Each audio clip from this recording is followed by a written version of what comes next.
Good evening, everyone. Do I have a motion to go into open? Make a motion to go on. Mr. Signorella, second? Second. Second, Mr. Harms. Thank you. All in favor? Aye. We're opposed. We're in open session, and we were in closed executive session for approximately 30 minutes for the issue of number 1, personnel matters. And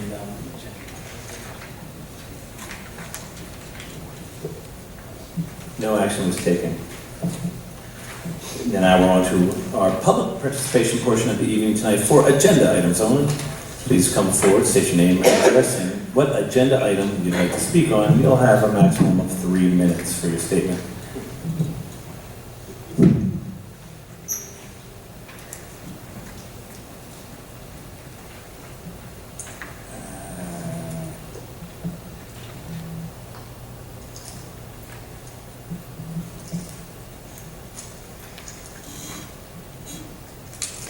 Number Jacob McGillis, 612 Sheridan Avenue, Roselle Park. Ladies and gentlemen, the audience, viewing audience, members of the board, good evening. Good evening.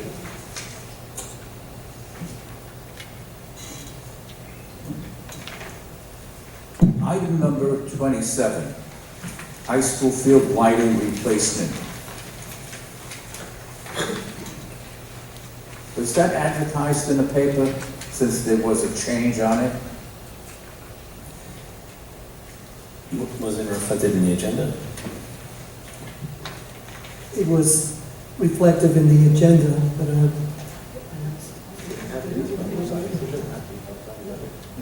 no, Jake, this item does not need to be advertised. It doesn't require It's not a required, it's not advertisement advertised. notifying the general public? Well, the agenda is always advertised in the papers. Thank you. Thank you.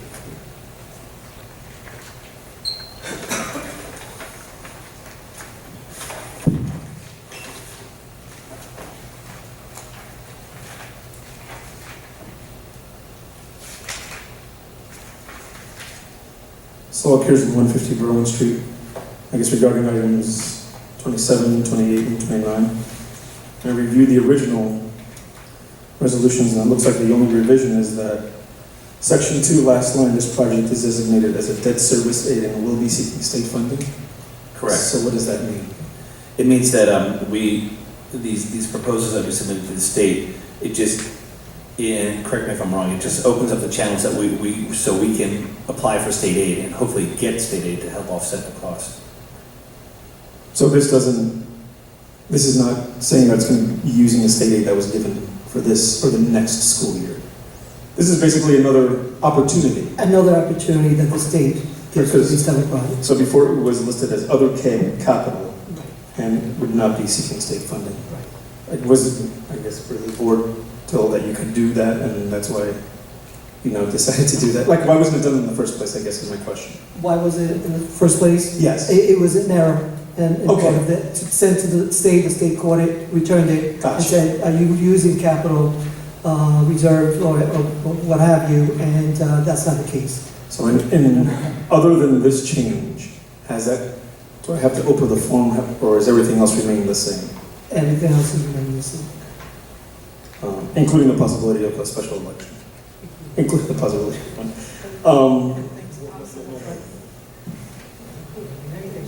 Well, everything's possible. That's not in the resolution. No, it's not. It's not, but it's actually in the form.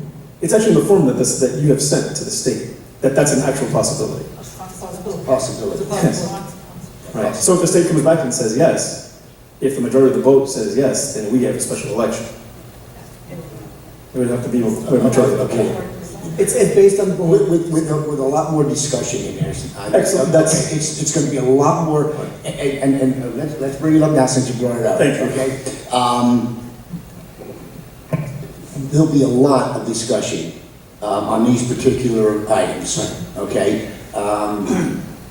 We are planning meetings. The Finance Committee, the I don't, Facilities Committee, I'm just saying. no, I mean, it's Mr. Holmes, but I just have other questions because. Okay, yeah, no, I don't need to do that. I will Thank be, yeah, I'll talk about it later, I'll pull them off the agenda to do it separately. Thank you very much, I appreciate that. I don't mean to be rude. So the policy that's being introduced is for special education. It says complete policy updated. Is this a whole new policy? Because, Yeah, this was a state mandate okay, that was added, and actually, every district is required to sign a statement of assurance okay. because there were additions to the policy, special education policy. Is this a new, in other words, No. is this a new section? It's a replacement of an old Gotcha. with additions to the Okay, policy. all right. So it's more of a replacement, Oh, an it's- amendment. You're not adding pieces, you just basically did it all over. Well, it's a major overhaul. Right. It's a major. That's if there's nothing really highlighted. 'cause Right, then, yeah, we highlighted all the areas. And the same thing with the harassment, 5131? Yeah, that's also a major overhaul. And a quick question regarding the first one that's being adopted, my apologies, it was in my previous meetings. Regarding, I'm sorry, the residency requirement for teachers, I forget, I think it was 4211. So I guess, has it always been that only people from New Jersey can teach in? Yeah, that's a law that came into effect maybe 3 years ago, I want to say, or so. And that actually Governor Christie signed it into law that teachers have to live in New Jersey to teach you. So this just reflected that? Is reflecting that. Okay, thank you very much. Thank you. If I have time, I'd like to do this. If I have time, What's that? do I have time left? Because I didn't want to have one. Oh, Mr. Harms, in a committee report, you can do that, you can discuss that. Thank you.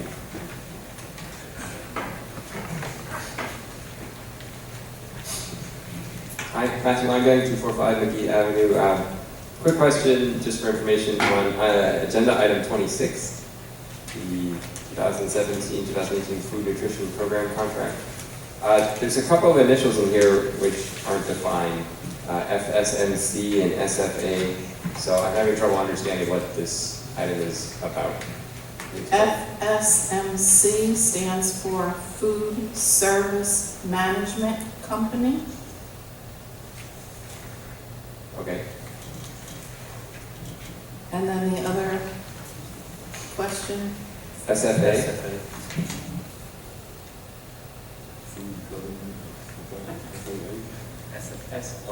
The SFA guarantees the payment of such costs and fees to the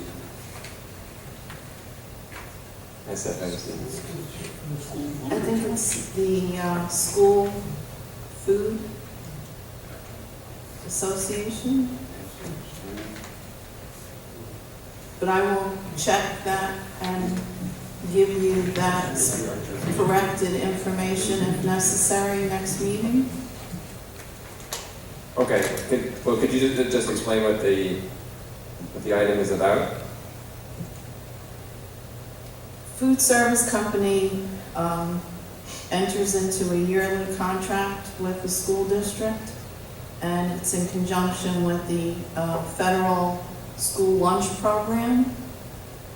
In order to be part of the federal school lunch program and receive reimbursement from the federal government for food services, you have to abide by certain regulations.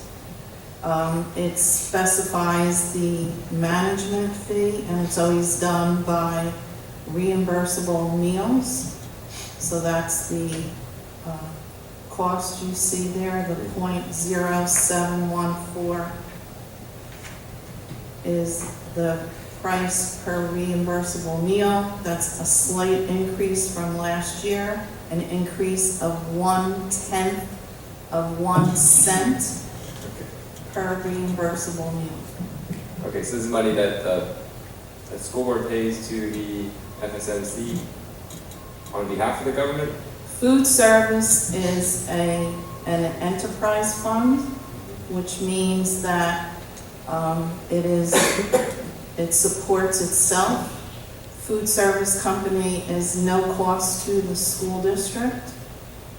The price of the meals pays for the program along with the federal money that we receive to reimburse the school district, so there should never be a cost to the school district. In fact, what this says towards the end is that they're actually going to guarantee that there is a profit to the school district, and that profit is a minimum of $7,761 for the school year. There could very well be more than that. And if that were the case, what we generally do is take that profit and turn it back to the school district to help improve the food service program in all of our schools, such as purchasing new equipment for the school building to provide a better program for the students at lunchtime. Okay, so SFA is actually us then? Yes. All right, so we're guaranteed a minimum profit, and FSMC is the people The running food service management company, which for us is the Pomptonian Food Service Company. Okay, that clears up a lot. School food authority, that sounds Thank good. you. I should have taken my phone and Googled it, yes. Everybody's Googling it up here. We're not supposed to have our phones out, so. Just out of curiosity, how does this get into the agenda if no one's really sure what these initialisms stand for? Other than me not knowing exactly, I do understand what the process is, and this came through the business office, the superintendent working with the food service company, and this is something that is done annually. Okay, well, I'm glad we all know. Thank you. Thank you. No more initials. No more initials, spell it out. Seeing as no one else, will close the first public participation portion of the evening tonight for agenda items and go on to committee reports. Are there any committee reports that someone would like to speak on? I don't have any committee report, but I just want to state, I attended the play on Friday night. What a fantastic play. It was very, very, very good. It was, really was, I got to say. And every year, they do the same thing. They keep on topping themselves. So congratulations to the whole cast. Thank you, Mr. Harms. Anyone else? The second motion, I saw it Thursday night. Very good job, awesome. Thank you, Mr. Signorello. Yes, Mr. President, I have a report from the Mr. Reed. Roosevelt Park High School PTA and the marching band and the play. I wanted to let everyone know that Saturday night, they sold out their show completely. They had to, administration had to ask if anyone had any extra tickets, if they could have it back so they can sell it, because it was standing room only. So congratulations to them, the show was amazing. I went maybe all 3 nights. But also the Roosevelt Park High School marching band is gonna have their annual Tricky Tray in June. We're gonna have more information about that. It'll be at the Elks Club. I know that right here in Union on 5 Points. When they have a poster ready, I will bring it so I can give more information about that. Thank you.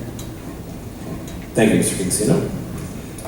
Mr. President, I just have a question for you. How we Sure. might want to handle this.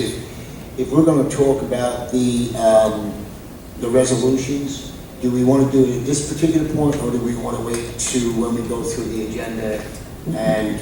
Well, why don't we, well, excuse me, I'm sorry for interrupting. That's Mr. all right. Harms. Why don't we wait till our new business? Sure. And we can discuss it then. Sure. Okay, thank you. And now we're on to our superintendent's report. Mr. Guido, good evening. Good evening, Mr. Mellon, thank you very much. Good evening, everyone.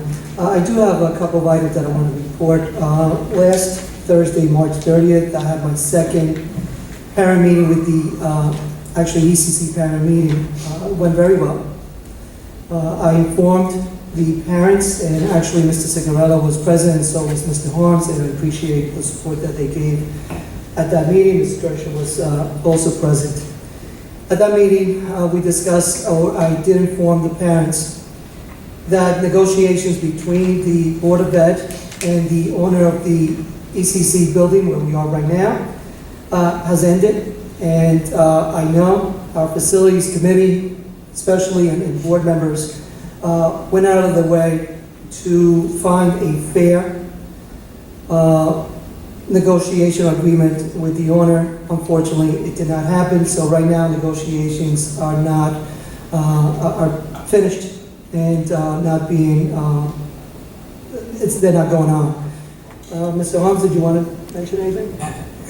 That particular night, I was kind of very pleased on the response to the of the attendees there. From what we told them, they kind of, Mr. Sigma, you were also there too, so you can help me here about how they were very excited about what we were doing, now going into trailers. Praised us for doing what we are doing. Yeah, Mr. Holmes, if I wanted to also report on that. I do have a chronology of the meeting. And obviously, Mr. Holmes just said, after listening to parents' concerns and additional cost to have the program be the same as it is now, the board also decided not to pursue the modular classrooms or trailers. Parents, as Mr. Holmes just said, they were happy to hear that. They didn't want, number one, they did not want their children to be in the area of the high school, and when there's modular classrooms, it's a very temporary situation, and I think that was something that they were not happy about. We did come up with a plan. We worked very hard, the administration, Mrs. Gersha and myself, to come up with an alternative plan, and I think it's going to work. It's a temporary plan. We have found space in each of our elementary schools to place a preschool class, which means that there will be 3 classes, the same as we have now. There will be a preschool disabled class. We know the building that they will be attending will be the Sherman Elementary building, and the reason for that is handicapped accessible. It's the only elementary building with an elevator. The other 2 buildings will hold the integrated classes, which means tuition-based students with special education students, the same that we have now. Some of the students will be attending part or half day, and some will be full day. We will not lose on tuition students whatsoever. That, again, the reason why I say it's temporary, but we do not have the pressure that we would have if we were going to modular classrooms. Obviously, it would give us time to find a permanent home for the preschool program. And the reason why it's temporary is that there may be an opportunity to expand the program. We want to make sure that we serve the students, preschool students here, and who knows if universal preschool is coming down the road as well. So we really need to look at that, but we were able to find, we are meeting the requirements from the state. 2 of the 3 classes that the preschool will be in will be an existing kindergarten class with a bathroom in the classroom. The footage of the class meets the code for preschool, and each elementary building will have a playground outside the building for our preschool also. So that, having said that, we will be able to do that. And the way that we found the space, we have been, administration, as you know, technology has been moving in a different direction. What we have now is computer rooms. We are looking to integrate more and more technology in the classroom. We have been doing it in the middle school, we have been doing it in the high school. We're looking to move down to the elementary school. So what we're going to have is integrate technology and infuse more technology with our content areas. So the computer teachers will be working with the homeroom teachers. Therefore, we will not need a computer room. So a classroom will be placed in the computer rooms in each of the buildings. And again, I applaud the efforts of the administration, the 3 elementary principals, our director of the Early Childhood Center, and also Mrs. Salvo and Ms. Marmello, who took part in this discussion. And of course, the board for supporting such plan. I think it will be a good temporary fix for preschool students. Okay? I think it would be really good. So we will continue to have meetings with our ECC parents just to go over logistics, obviously, arrival, dismissal time, lunchtime, preschool program, after-school program. All these things need to be discussed with the parents before September. We will also have an orientation for each parent when the time comes, so they can see the classroom, they can see the routines that go on during the day. But the good news is the program will not change. We will be able to offer all of our preschool students the same program that they have now. And that's something that was very important to us as we were looking for space. The next item, school performance reports were released today to the public. Actually, they were released to the districts last week. We are analyzing right now. There have been some changes. One of the changes is peer schools have been removed. That means that there's no comparison with peer schools anymore, which used to compare districts with similar factors. Before that has been removed. So I know that I reported last week to Mr. Langan, that's one of the ways that he can look at comparing one district to the other. However, that's been removed from the report. There's more Korean technical education. The data that's in the reports is a little bit user-friendlier than it was not before. There's more on AP classes, there's more on PSAT data and ACT performance, and also on chronic absenteeism. So, some of the things have been added. They continue to grow the reports to help the district use the data to make the right changes in curriculum and things such as that. So, I applaud the effort from the state, and we're looking at it. It's being analyzed. We will do a presentation, hopefully at the June, or one of the June meetings, so I can clarify some of the reports. But, just looking at it, there is an area where shows district growth now that Park is in the second year, and we see our growth has gone up in most of the areas in the building. So, that's something positive to report. Autism Awareness Month is April. Roselle Park School District has been very active in fundraising and doing a lot of recognition for autism awareness, and we will continue to do that throughout the month of April. And what I want to do now is give up the microphone and move it over. Mr. Salvo is here, as was promised a couple of meetings ago. He will report on our new math K-5 curriculum that's starting in September. It's called Envision 2.0, and I'll pass on the microphone to Mr. Salvo. Before you move on, Mr. Superintendent, Sure. I have a question. Now that we're going to have a new population at the elementary school, how is the scheduling going to go? Have you thought about that? And also, how is the pickup and drop-off going to go for the students who, the new population that will be arriving at the elementary schools from September? Yes, actually, it's a very small population. We're looking into those logistics right now, the arrival and dismissal. We may have to move the arrival time a little later in your elementary building because they have a different arrival and dismissal procedure that the elementary school does. We're working on the lunch time as well. And scheduling is a self-contained class, so it really doesn't impact. As a matter of fact, a little perk for those students, we may be able to provide them with some of our special classes like art or music. So I think our ACC friends will benefit from that move.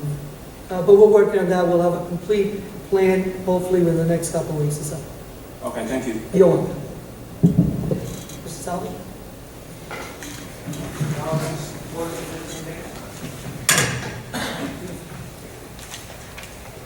Sure.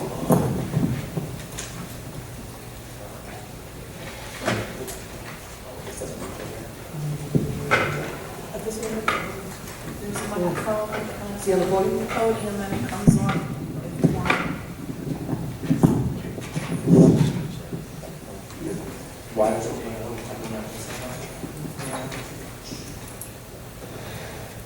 All right, good evening, everyone.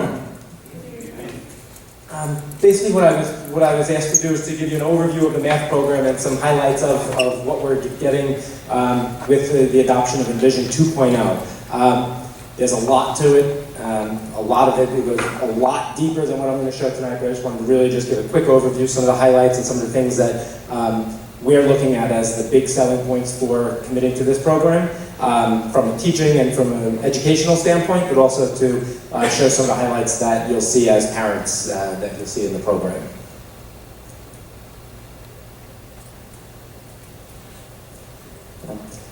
One of the major changes with this program is it's incredibly visually appealing. One of the things that they aim to do is to meet children on the grounds where they are. So it looks a lot like the games that they're involved in. There's a lot of connections that the students will make to what's popular in their worlds as 5 to 11 and 12-year-olds. This is a snapshot. This is what the cover of each of the students' books for Envision 2.0 look like. But those characters and the graphics are weaved throughout the videos, the textbooks, and everything that they'll be using. So what's new in Envision 2.0? There's a lot. But one of the main selling points that we liked is that in the version of Envision that we bought, that we used, we made the commitment to them in 2011, that was made right after the Common Core standards were authored. PARC was still an idea that we didn't know much about at that point. The program turned out to be their best interpretation of what PARC would look like, their best interpretation of how the standards would play out, and we know over the course of the last 3 years, a lot has changed with PARC matching the standards getting pushback, so there's a lot of things that have changed, and one of the things that we looked to do was to push off an adoption and changing of materials until we had a real good picture of what the standardized testing looks like. A lot of judgments are made about a school district based on standardized testing scores, and to make sure that when we look to get a new program, to get one that addressed everything in a way that we felt very comfortable with as an educational community. One of the big things is the print and digital blend is seamless. This program could be taught as a print-only, paper, pencil, textbooks, and it will be successful. It has all the resources for it to be done that way. Or it can be done as a complete digital program. You could get no print materials and still implement the program successfully. And one of the main things that they've done incredibly well, that we were frustrated with the program that we bought that is now 5 years old, was that it was difficult to navigate from one to the other, that either you were going down a print path or you were going a digital path. Now it's seamless. You can switch mid-lesson. You can do one small group with digital, with computers. You can do one small group with paper pencil, and you can do a third group of students to teach the same concept in a way that kind of blurs the line and goes back and forth between the two. Excuse me, are we buying both as a district? That's the way the program is structured, that is that you have it all. Just a little more detail. We have a copy, we have an e-text, but the student book, the student materials are consumables that in the adoption is 6 years worth of the consumables to be delivered on May 15th every year. So everything that we are doing print, we get, and if they make a small tweak or they make an update to the print, that comes the following year. A couple of the digital pieces that are new. The Visual Learning Animation Plus is what they're calling it, but it is just a really well done digital images. One thing that I find, my children use this program that I find very helpful is that when they're assigned homework, there's a video and it's a shortened version of a lesson that either the teacher will teach or will project and allow the students to see it taught digitally and to be around and facilitate and to help students fill in the gaps of what they're not getting from the teaching that's going on within the program in the video. But the Another Look homework video is a condensed version, a shortened version of the lesson for students to look at home when they're doing their homework. Another aspect of that is what they call bounce back pages, and for those of you in the tech community may know what that is, but basically is once you're access to Pearson Realize, you can make sure and pull that video onto your phone. And we know a lot of our students, a lot of our parents access Genesis through their mobile device, So this way, once you have your username and password, you can set yourself up on a mobile device, and now you can look at that bounce back video or the actual lesson or another resource that is available online. You can watch that and bring it onto your mobile phone. These next two go together. One is called the adaptive practice, which is powered by Newton, which is students take an assessment, they're placed into a program that basically is designed to meet their needs with all the math concepts from their initial assessment, and the program continually adjusts to what the student is having success with and what they're struggling with. And there's another side which is called the practice buddy, at which the teachers can customize assignments, send them to individual students, to groups, to the whole class, and the information from the practice buddy goes right to the teachers, so they'll have that data. So that if everyone in the class gets question 7 wrong, well, that's probably what we're going to start the next lesson on, is exactly what that concept was for number 7 that no one in the class seemed to get.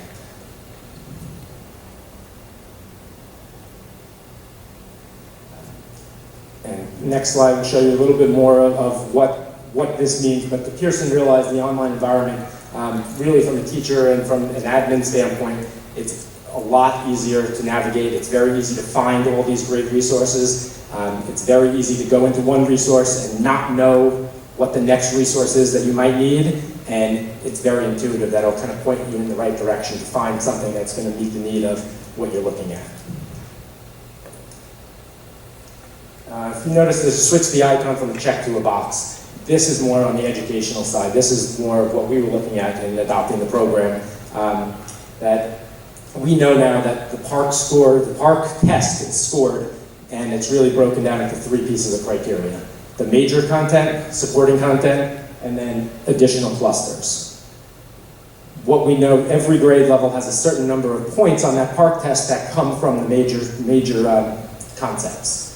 There's also the supporting concepts, which they relate very closely to the major content area, but they are secondary. And then there's the additional clusters, which is basically what Mark is saying is, if you're running out of instructional time, the kids have defined needs, and you're choosing between this area and this area to refresh as you're heading into test time, if it's a major area, that's where you're going to put that's where you're going to put your emphasis on. And if it is an additional cluster, it may be worth 3, 5, 7% of the entire PARC test, so it just helps you make those last-minute decisions preparing for those high-stakes testing.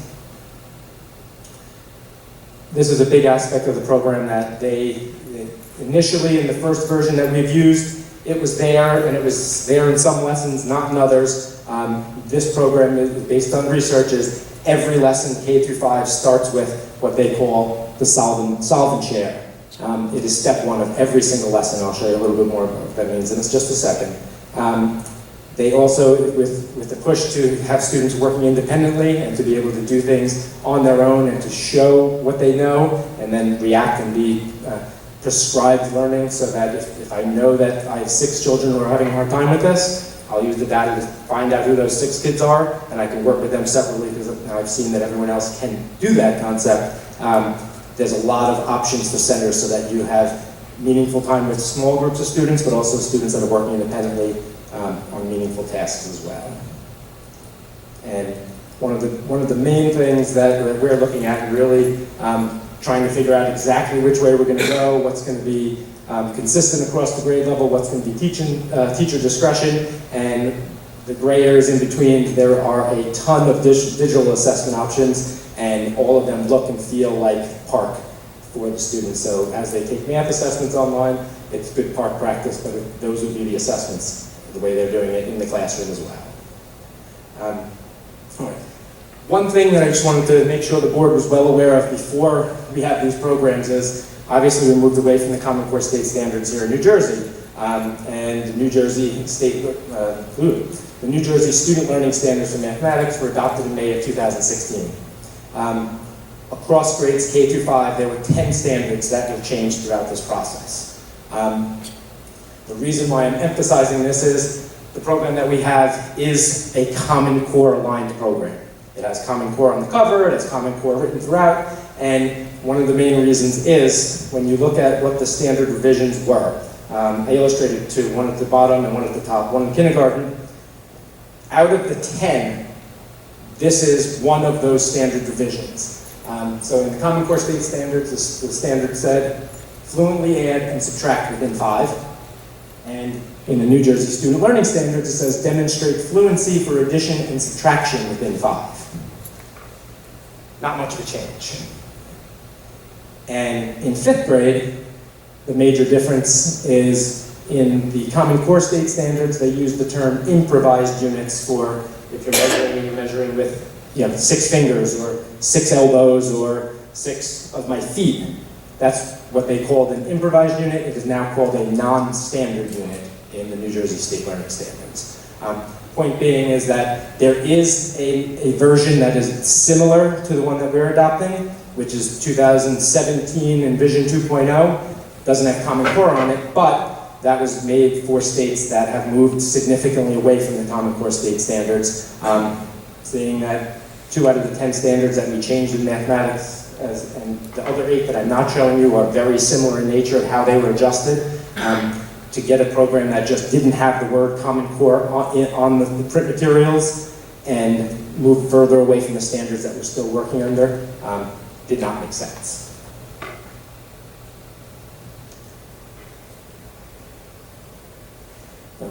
The next few slides are just a couple of examples of some of those digital resources, some from a teacher's perspective and some combined. But here are some examples of some of the digital resources that students, parents, teachers have at their disposal. A couple that I think are some of our teachers are most excited about is the animated glossary that's in both English and Spanish. So anytime a student is online, if they're having trouble with the word, they click on the word, they can hear it in English, and they just change it to the default to Spanish, and it'll say that word in a definition in Spanish for them. That's one of a lot of tools here. The other one down in the right corner is the student edition. The e-text is exactly the same as the book that they'll have. So they'll have a print book, they'll have an e-book, and it really depends on how students, teachers, parents want to get the math done. Any homework, it can be done on paper and pencil, it can be done on the computer and sent digitally to the teachers. That's going to be something that's going to take on exactly what it looks like for each student, maybe a little bit different.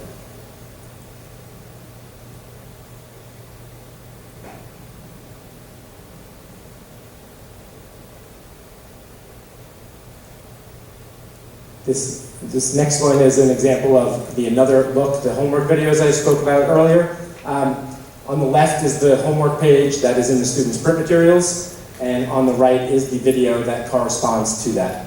So if a student is having trouble with this assignment in print, there's a video with a teacher or with someone explaining the concept a little bit more detailed, but there is a video for each page. So if the student is doing the on-level work, the video will be a description of that exact concept, the way it's presented in the papers. And if they're doing the enrichment, the video will correspond to it. So there's a lot of video and a lot of support. So if parents don't understand the math, and I hear that time and time again, is that math is taught differently. I don't understand how to do this. I can't help my child.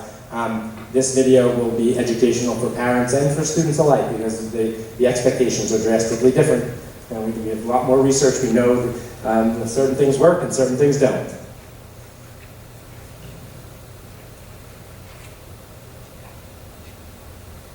Sorry, I think the graphics are a little slow. Another example of the personalized practice. This is an example of the practice buddy component of the program, that if the student is assigned work, they can be assigned the print papers, or they can be assigned that same problem on the computer. And one of the benefits of doing it digitally is it comes delivered right to the teacher's Pearson Realized site, and it tells them exactly how they did, what they got right, what they got wrong. And if you look up in the, it's kind of hard to see, I'm sure from this, but down in the right corner, it says check answer, and there's a couple of different buttons around depending on what kind of assignment it is. If it's a test, obviously you're not going to have that instant feedback, but if it's meant to be a practice assignment, those buttons will have videos, support, explanation of right and wrong answer there. And another example of I think you can see the buttons a little bit clearer now. You can review your progress. You can get question help up in the top right-hand corner. Gives you a lot of options to really interact with your homework instead of just getting it done. From the educational stance side, this is the green and the yellows don't look too much different, but the last 3 bars where 10, 11, and 12 o'clock would be, if you're looking at that as a clock, are yellow and everything else is green, and then there's a couple of the blues. That really illustrates what is tested on Park and what is not, so we can make decisions about that. One of the things that we've been doing over the last 5 years is taking the topics and rearranging them to meet our needs, and based on if we know 3rd graders are doing really well in a certain concept this year, and our Park scores and every data we're looking at is showing they're doing really well with a concept, we might diminish the amount of time that next year that they're spending on that topic and beef up somewhere else. This program is aligned now to help us do that a little bit more clearly, and it's sort of one of the things that we saw through grade level conversations when we were reviewing the program was that a lot of the decisions that we made were validated, that the research and the authors of the program made very similar decisions with how they adjusted the program.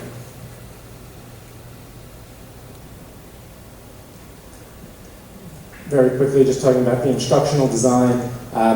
Every lesson is broken down into a 3-step process. Step 1 is the problem-based learning, which is called the solve and share. From there, it goes on to visual learning, and then assess and differentiate. So that there are a ton of tools to let teachers know that if kids are getting this and they see right away that they're using advanced concepts in that kind of do now a question where the students are interacting with the problem, and they can see that, wow, there's some high-level thinking going on, these 2 or 3 students understand this, they can automatically go from that solve and share, pull that group real quick, get them going on to something enrichment, and there's tons of materials to get those students going in a different direction than maybe the teacher anticipated before they saw that and observed those things. So there's a lot of options for teachers to enrich, but also remediate as well. Another example of the solve and share. The bottom left is the digital version of it, and the top right is the solve and share, what it would look like in their book.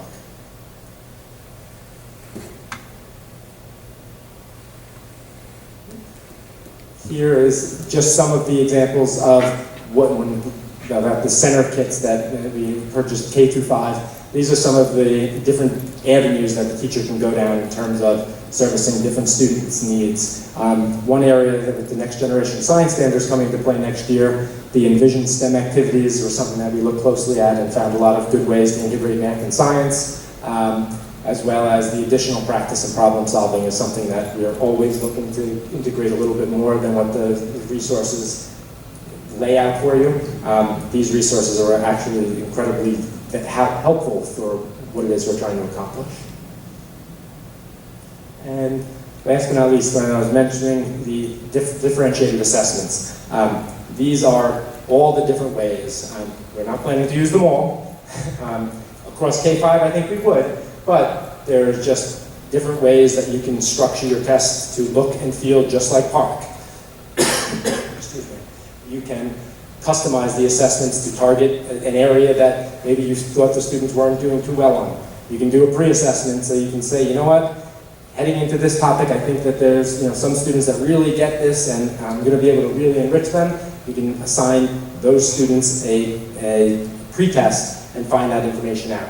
So there's a lot of different ways that you can use this. Like I said, we're not going to use all of them. That would be a little bit too much assessment, but for every way we want to assess our students in math, we'll have a way to do it. And just another example of that, this is what those problems look like, and this was one of the areas that went through a major rebuild once Park came out, and they've been working to perfect it to make sure that all the bells and whistles that they have in terms of being able to use a magnifying glass, being able to use a color changer, to all the things that you see on Park, they've tried to mimic it so that the students' environment, when they're taking a math assessment or when they're working in their math, working on math homework, working in class, that all of it makes them more comfortable so that when they get to Park, it looks just like what they're doing in their normal day-to-day work.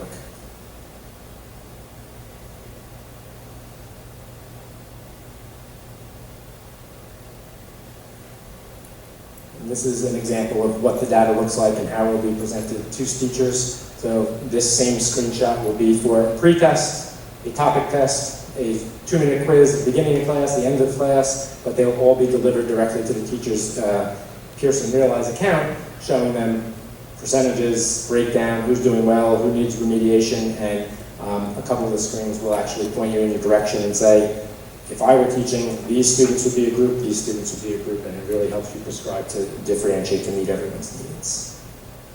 And yes. On that, do you see that, do you see that at aggregate level for the district? Summary level? Some yes, some no. It depends, and that's one of the things that we're working through right now that we've committed to this. Now we're working on science with some of the changes we talked about with the ECC, taking over the computer labs. It's a perfect opportunity is that we've got technology curriculum that's going to be revamped.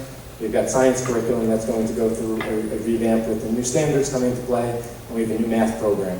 Science, math, and technology all go hand in hand, and it's a perfect opportunity because we're doing all three of them together.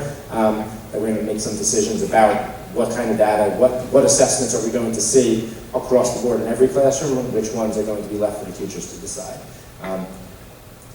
To dictate every one of these assessments, whether it be a topic test or even use this version, that version, or that version, we want to leave teachers plenty of leeway to make those decisions that they think is right for their students, while at the same time having consistency on certain assessments. So for the assessments that we decide that we'd like to look at the district data across fourth grade, across fifth grade, yes, I'll have, I'm pointing to a slide that's not there anymore, but yes, for certain data I will be able to, and it'll be a lot cleaner and a lot better looking than what I've seen from the program we've used in the past for math. Good, because part of it will take some of the mystery out of the scoring when it goes back from, part or any of the other standardized tests.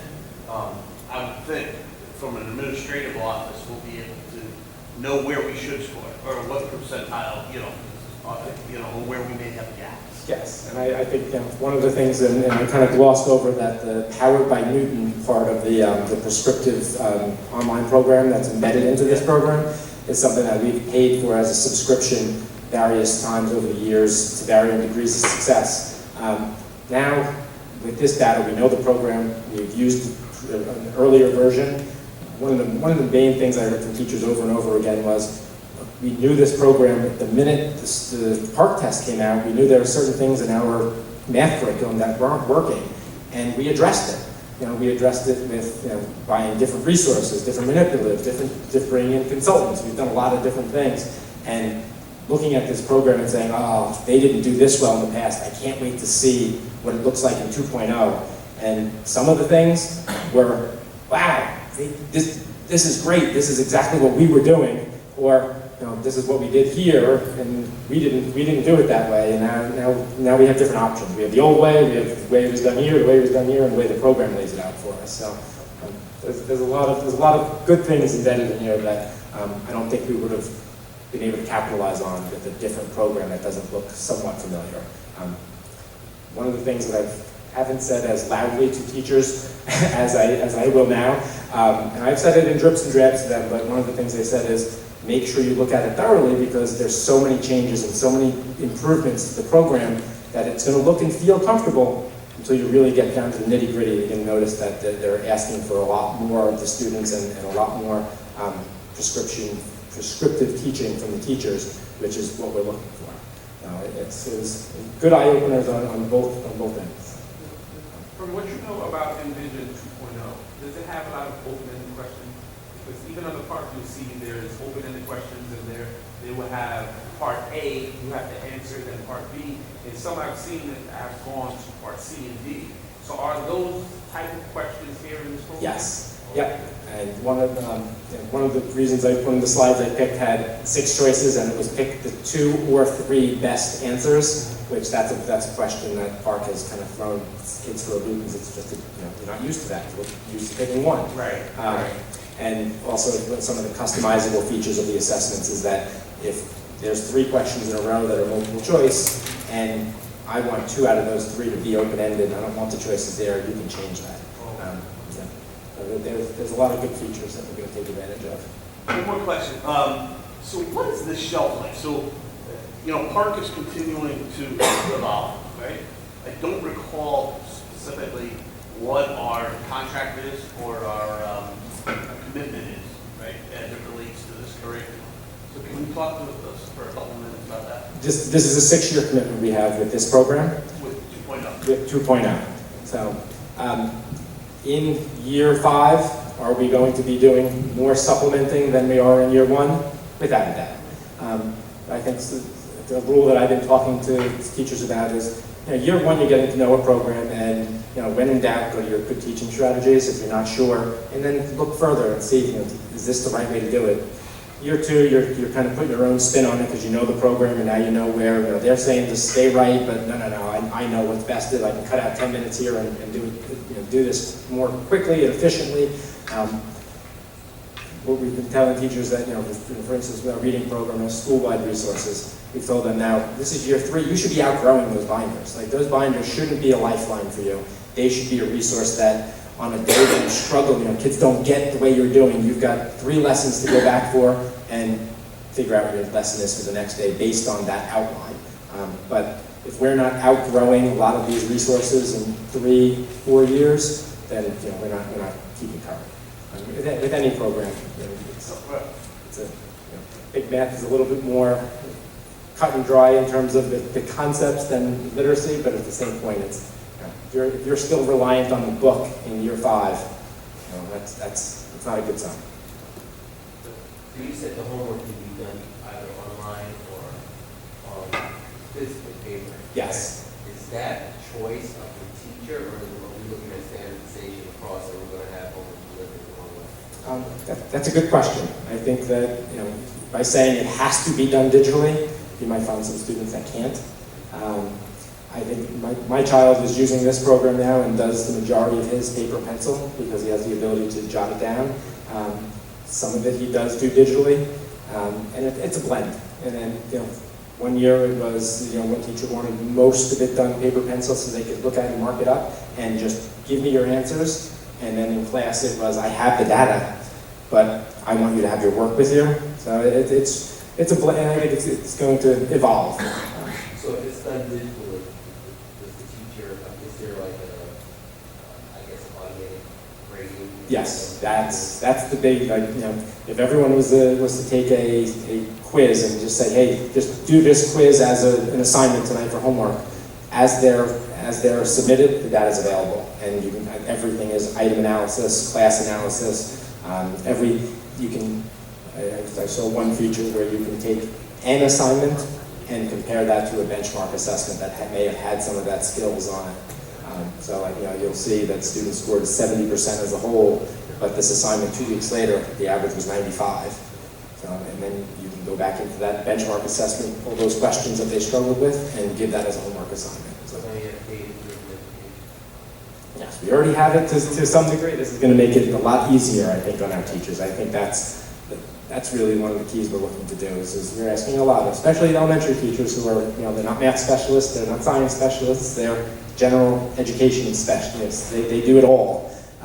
If we can't make things easier for them, it's overwhelming. And this will make things easier for them, and easier for teachers means better experience for students. What I like is that instant feedback that you get from the digital format, which I think is very helpful to the teachers.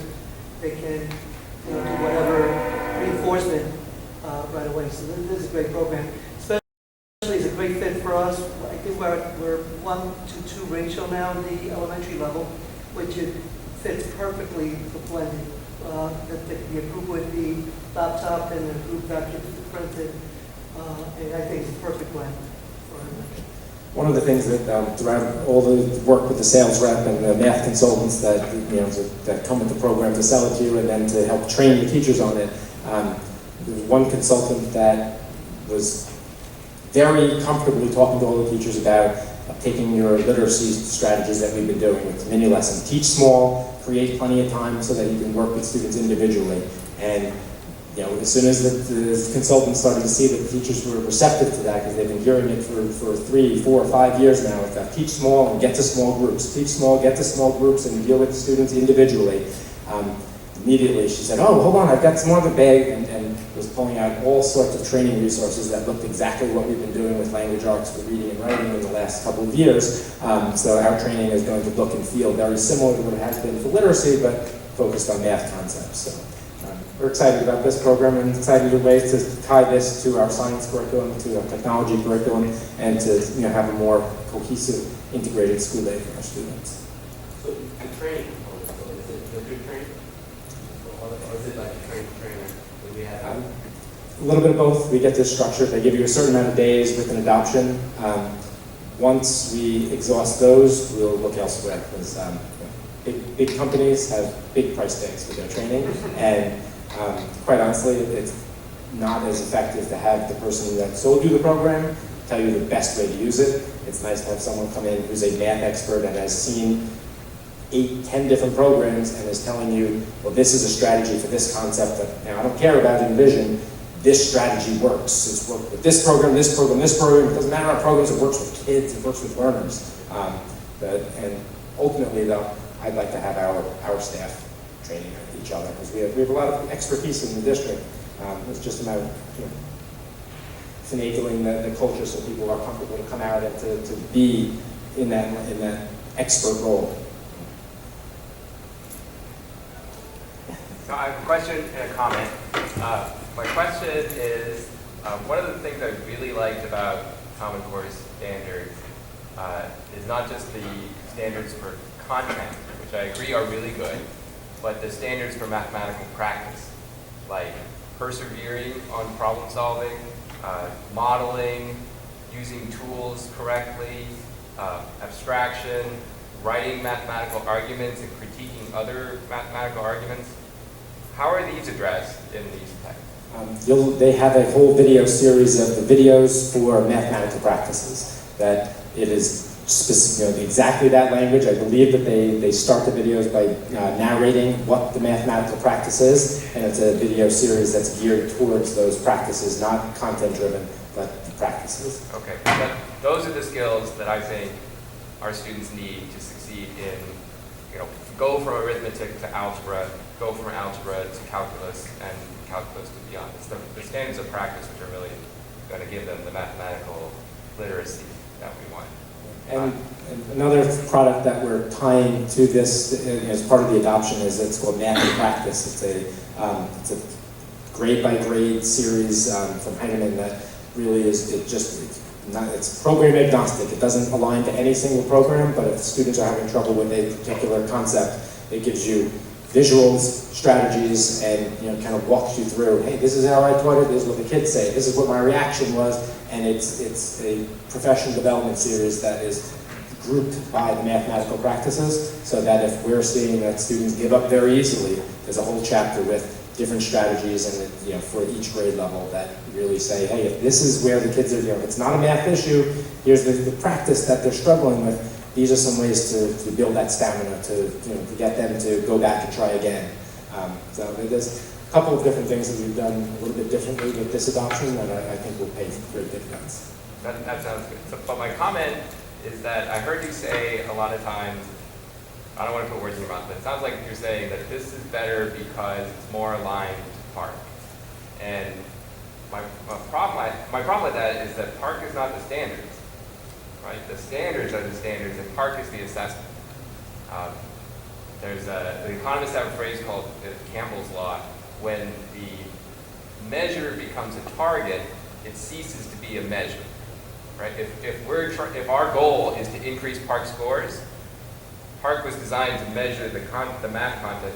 They're going to learn less math, and all we want to do is increase their scores. Yeah, and I think it could go both ways. If I didn't address PARC and the benefits that this has in terms of a high-stakes test, it could be, well, how does this relate to PARC? Could be the other side of that question. But I agree. It's totally orthogonal. Yeah, and I completely agree where you're coming from.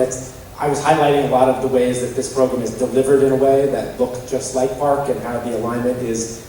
PARC is essentially supposed to be testing of the standards, and there are a lot of very accurate pieces to that, but at the same time, like you said, the mathematical practices are what stands out, the way that these lessons were designed stood out for us. So if I overemphasized PARC, it was more to make a point of that we're doing these adoptions with that as a factor. If I beefed that up in the way I presented it to be one of the primary factors, that's not the case.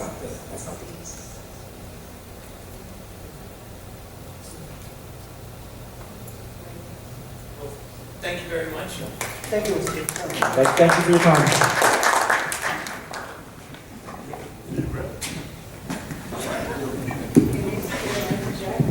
They should.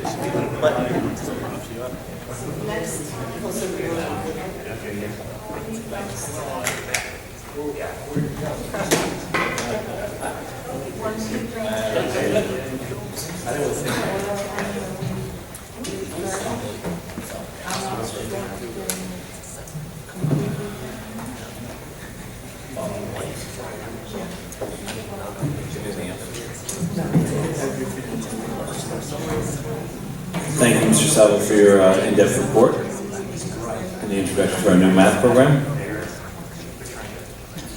And now we're on to our policy section of the agenda, where I'd like someone to make a motion to approve agenda items 1 through 10. 1 through 10 being district policy adoptions.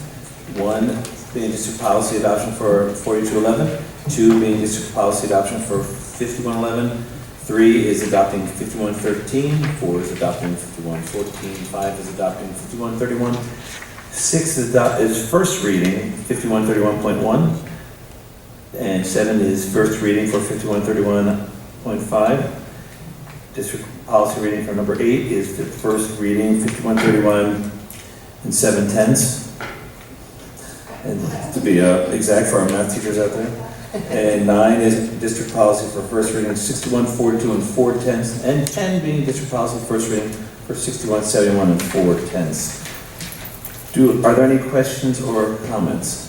Or first of all, do I have a motion? So moved. So moved. Second. Mr. Mazzino, second, Mr. Signorella.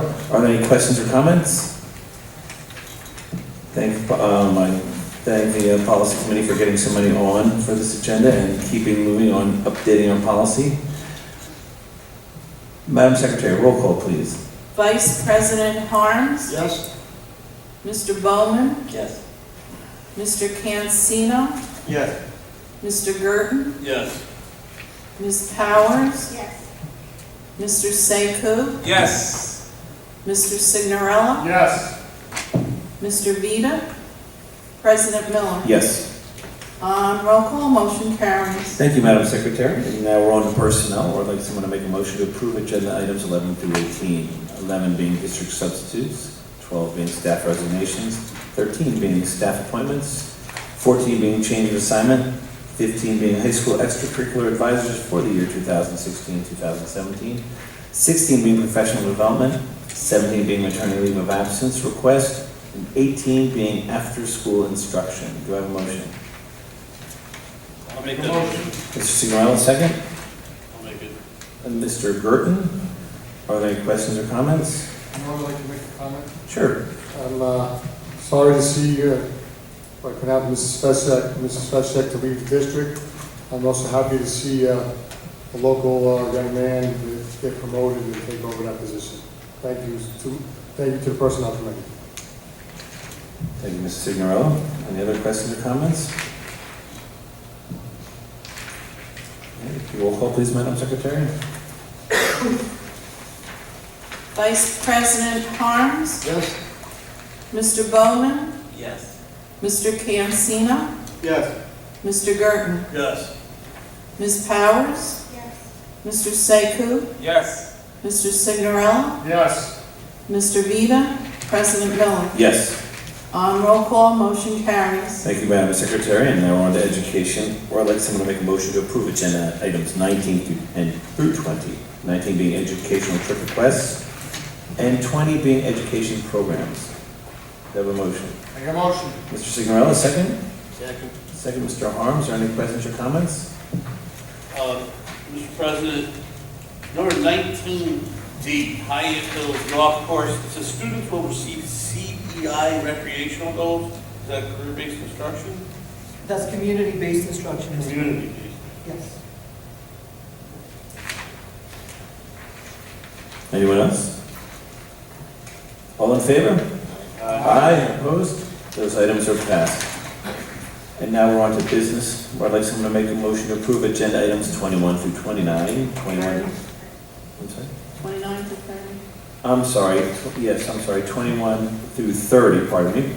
21 being approval of bills, 22 being approval of district medical service agreement, 23 being approval of minutes, 24 being secretary treasurer report, 25 being use of buildings and grounds, 26 being 2017-2018 food nutrition program contract, 27 being high school field lighting replacement revised, 28 being high school STEAM classroom renovations revised, and 29 being middle school STEAM classroom revised, and 30 being bid award. Do I have a motion? Mr. President, I would like to abstain from number 23 and 25A. 23 and 25, so noted.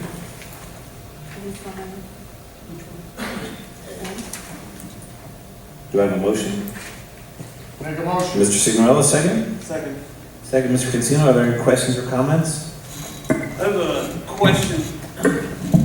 So, and I don't mean to go back over it, but, so there was a question from the public on line 26, item 26.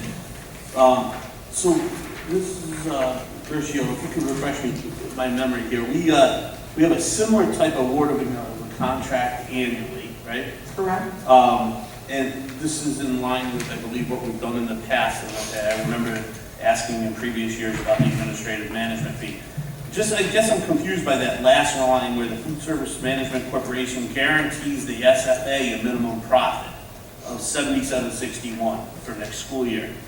Who is getting that $77.61? Who is that? Roselle Park School District. So we are the SFA in here? That is correct. Okay. Do you recall what it was last year, the amount? I believe it was exactly the same amount, and again, emphasize that it's a minimum Yep. profit of that. Generally, it ends up to be larger. Yep, okay, fair enough. Additionally, Mr. President, I will be abstaining on items 27, 28, and 29. So noted, Mr. Burton, thank you. And I'll be abstaining from 25B. I have a question, please. Sure. Number 22, could you just explain what that is for exactly? 22. The district medical service agreement? Yes, every school district is mandated to have a doctor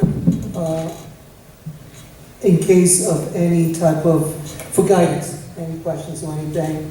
So we have had this contract with Dr. Rizzoso for several years, correct? That is correct. And he is what we call a school doctor.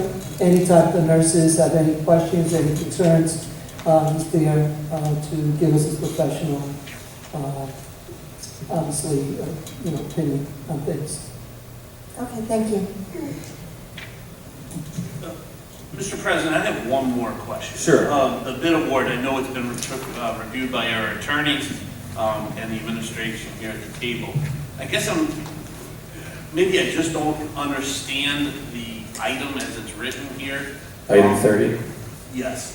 We're saying the last line, be it resolved that the board, but nobody needs to hear me read. At the end of the day, we're awarding it to project to Roof Management Corporation at 530. But the base bid was 487. Can we talk to the difference between why we're awarding a contract higher than their base bid? Like, what are we doing differently? Mr. Gerton, if you're looking at item number 30, you will notice in the chart, there is a base bid and then there are alternates. Yep. Alternate 1, alternate 2, alternate 3, and alternate 4, which the bidders were asked to give prices on. The $530,000 is the total amount for Roof Management Incorporated when you add the base bid and all 4 alternates. Okay. So that's the total of all of those. And are we moving forward with all those alternates? Yes. What does that mean? Alternate, alt 1, alt 2, alt 3, alt 4, what are those?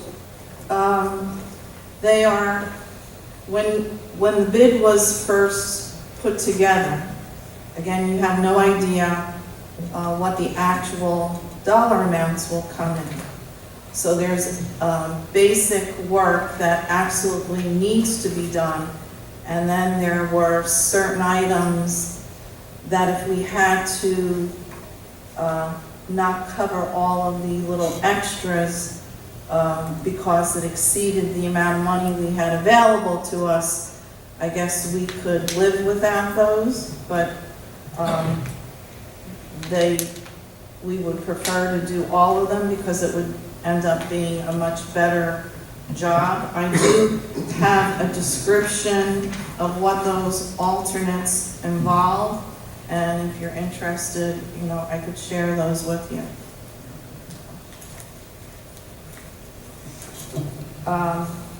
Just for example, and I'm sure you don't want me to read all of these, but if you do, I will gladly do so.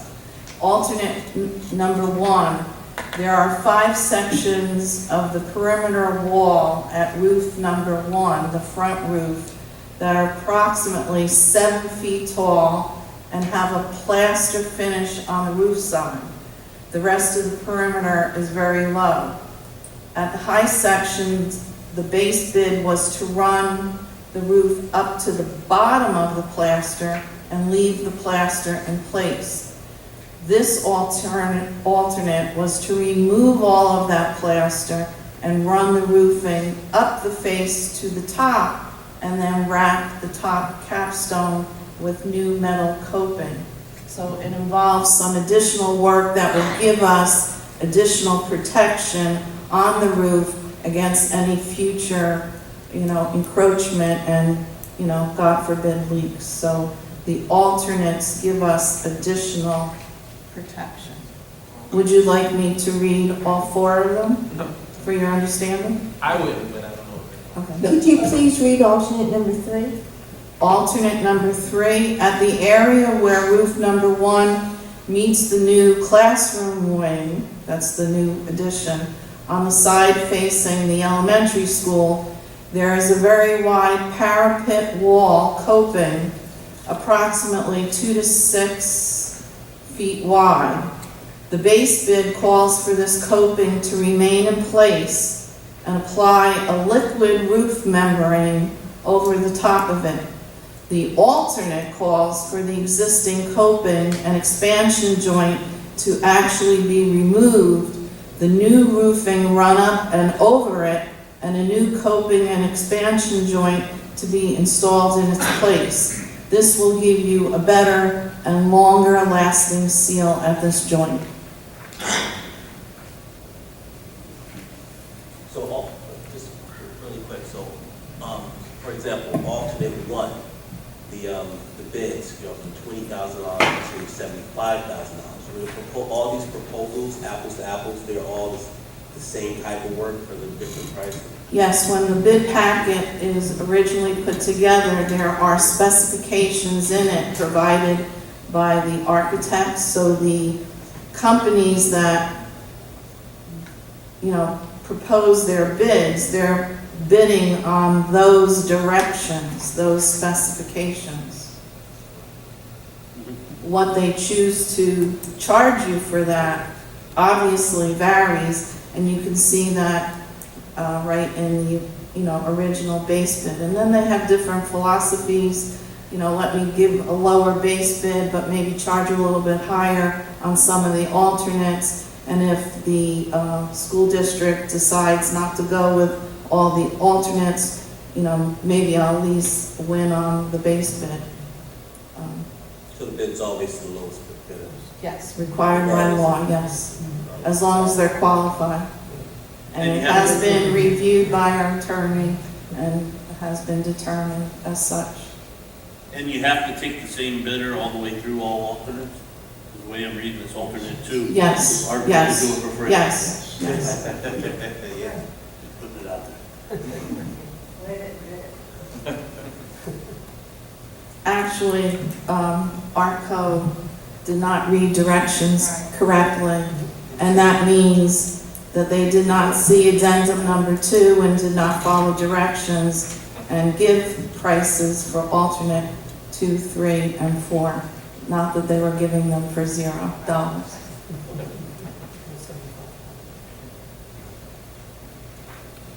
Anyone else? So, I'm sorry, so do I have a motion for that? Yeah, Mr. President, I just want to just go back a little bit on them resolutions. Sure. Several I guess it was last meeting, the meeting before, we approved the resolution to go forward, and now we're making changes.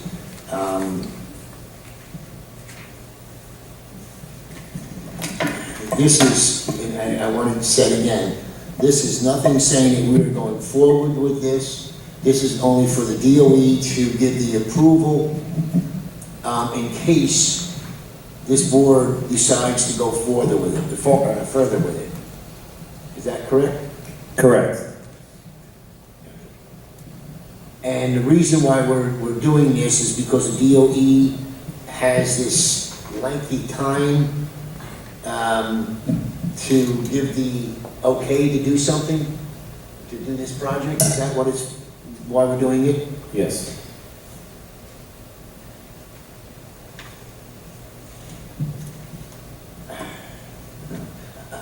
I just want the board to know that my feelings on this thing here is that this board here, and somebody on the board, please correct me if I'm wrong, with these resolutions going forward is fine, I guess.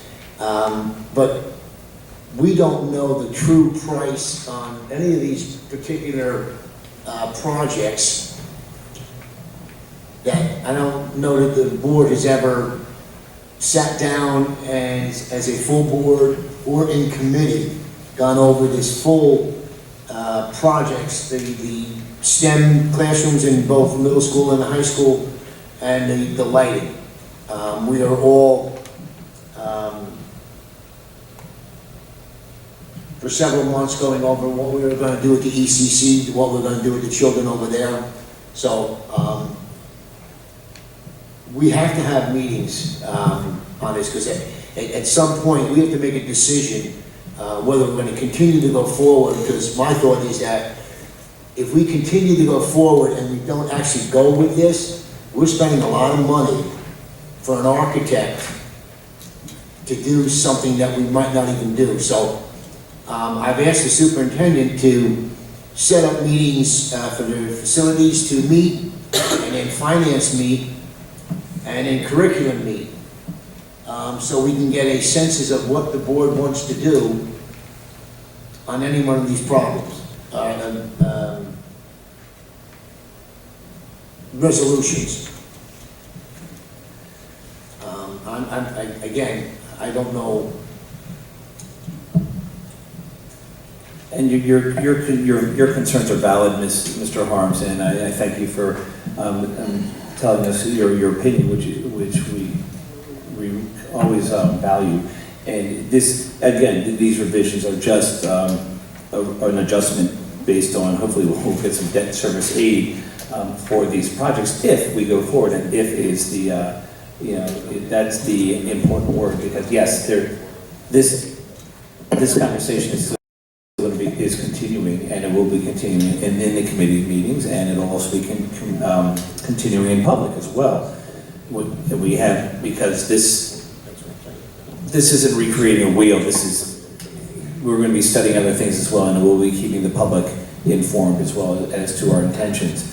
But Mr. Garrido wants to continue to push us forward technology-wise, and keep us competitive, and keep us, most importantly, giving our students the most tools, the best tools that they can use to be excellent 21st century learners. And this is definitely something worth exploring, discovering, and seeing how it goes in other districts, and seeing what the drawbacks are. And as you said, Mr. Harms, seeing the total picture as well, because we have some base costs, but is that the total picture? And that's what we'll be discovering in the next couple of weeks, and then reporting back to the board, the committees, and also to the public as well. So thank you for your concerns, and that's most noted.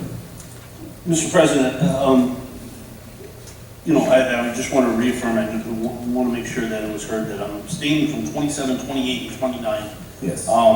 And you made a comment there that you're going to keep the public informed. At this point, I would sit here and say, if you could keep your board members informed. That's my point, Mr. And I want to sit here and reiterate to my fellow board members that Section 1 and Section 2 says the board hereby approves the educational specifications prepared with the connection of the project. The next section says the schematic plan prepared. I've asked the facilities chair if they've seen the plans, either educational or schematic. He has not.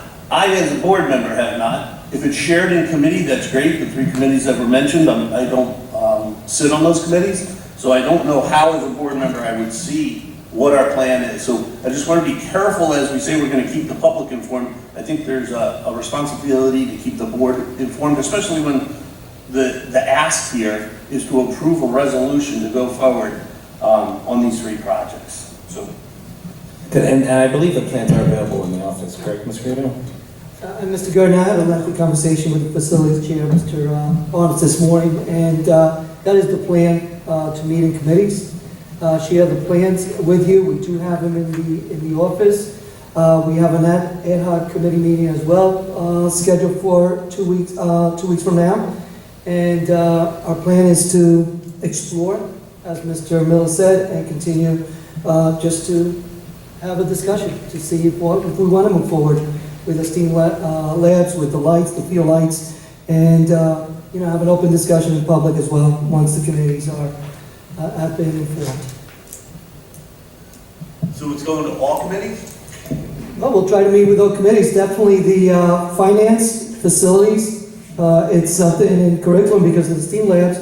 The technology committee also, we can meet. STEAM labs have technology, so we can certainly meet with 4 of those committees.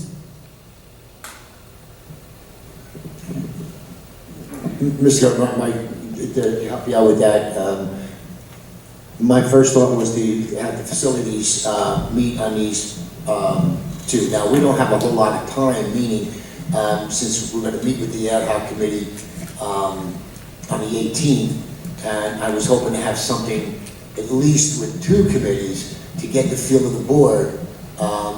Again, we're asking the ad hoc committee to help give us some direction on how the community is going to feel about these particular projects going forward. The ad hoc committee, the non-board committee? Yes, just to give us some feedback type thing, nothing more than that itself.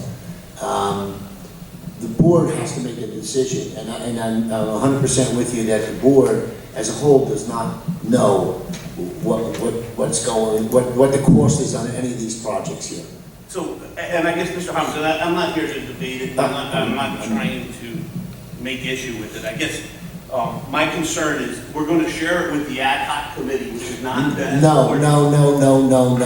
I said I was hoping that we were going to get this meeting before we had the meetings with the ad hoc committee. Okay. That's what I want to do, and that's what my plan is, at least to have the 1 meeting, if not 2, with the facilities and then have finance, because that's the 2 main parts that are going to be making a decision or giving their input on these. If that's not going to work for everybody on the board, then what I suggest is that we sit here and we bring it to the whole out into the public and do it now. That's as simple as that. One or the other. Either we go by committee, which we might be a little bit easier to do, and not sit here and debate here. We can do it as the board wishes. I just want the board, and my main concern is so the board understands where we're going with this, what the cost is, the whole board, not just one little committee. And Mr. Harms also, with that, following up on that, I mean, Anthony, you and I had discussion on this as well, as we meet, as soon as possible with the facilities committee, and we go over the total cost. We might even do a site visit to another school, find that out, and then distribute that information to the other board members, like you take 2, I take, we can distribute that information to them to get them better informed. And then we can get that done, like you said, very quickly. And I think that's very important, because yes, we need to know the total costs and the total benefits and possible pitfalls as well. Right, again, we have to know what the total cost is to make the decision whether we're going to go with it or not going to go with it, so we can stop some architectural monies being spent. I mean, that's my main concern too. If we're going to not do it, and we're just going to keep this going, all this architect's going to do is just keep on doing things, and he's going to charge us for it. And that's money wasted. And that's what I don't want to have. And that's what And we we can did. sit here and debate on how we approach it or how we don't approach it, but we gotta do something fast. So this whole board knows exactly what the cost is to do any one of these 3 projects. And concerning the charges from the architect as well, too. Mr. Guido, if you could reach out and just make sure that, you know, what's paid is paid and we're not incurring any further costs. Because if we know these concrete numbers, then I think that would, Sure, that was gonna be my question. Right. Between, I guess, the potential approval of these 3 resolutions and the time that the board actually needs to go over, you know, costs, you know, feasibility or what have you, are there any costs being incurred? right, is the meter running? When we met with the architect at the last facilities meetings, he said that he had to continue to work on a bond referendum if we were gonna do it. That's costing us money. So I'm looking at it, if it's costing us money, then we're not gonna do it, why would we have them keep on doing it? That's all I'm asking, that's what I'm saying, the cost keeps on going. So the board, a month or so ago, approved this, right? He hasn't come back with any prices or supplemental information in this one? I guess when we met, there was a cost associated with the STEAM classrooms, okay? There was a dollar amount there. We were gonna get something for that money. Now there's another question of what does it cost us to furbish it? What does it cost us to put the stuff in that we have this shelf? What's the cost to that? We don't know that.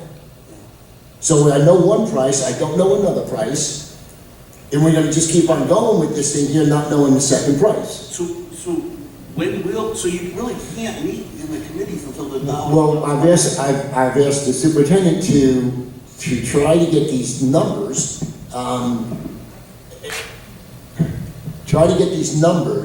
so we have some kind of an idea. Again, if he comes out and is, I'll just use the number, 300,000, and he comes out to 320,000 or whatever, okay, you know, it's not a finite number that we're gonna have from him. But I have to know what that cost is. I've never even heard of what the cost would be for anything to put the equipment inside of it. And again, you know, we debated here, and everybody wants to be quiet about this. I can't. I just can't keep on spending money that I don't know that we're going to go through, because I don't think the whole board knows exactly what this is going to cost us. And yes, I want to educate our children. I want to give them the best they possibly can. Yes. But also, I have to know that the community is going to afford to do this.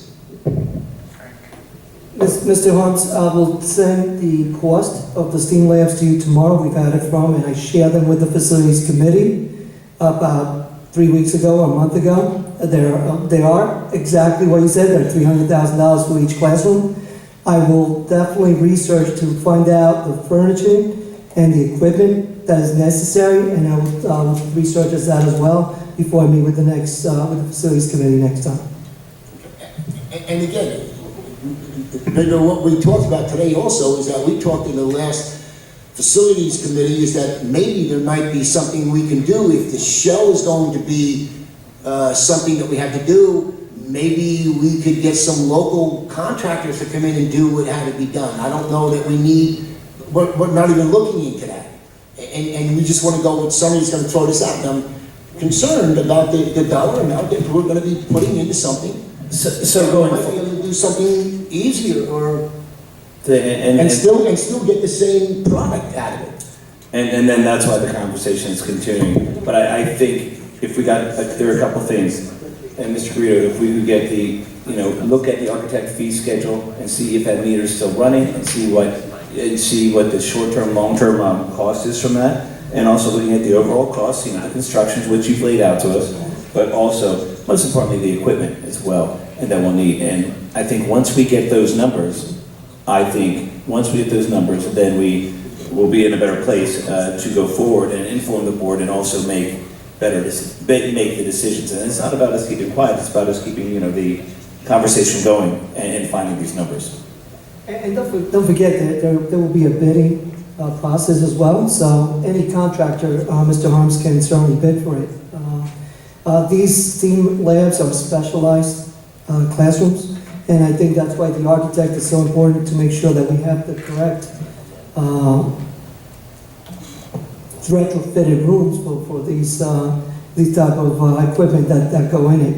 But certainly, there is a bid process that we have to go through. So the lowest bidder, same as the roof, will get the, will get that job. I don't know if I should say anything, but my district is we're going through the same process for a STEM sitting lab.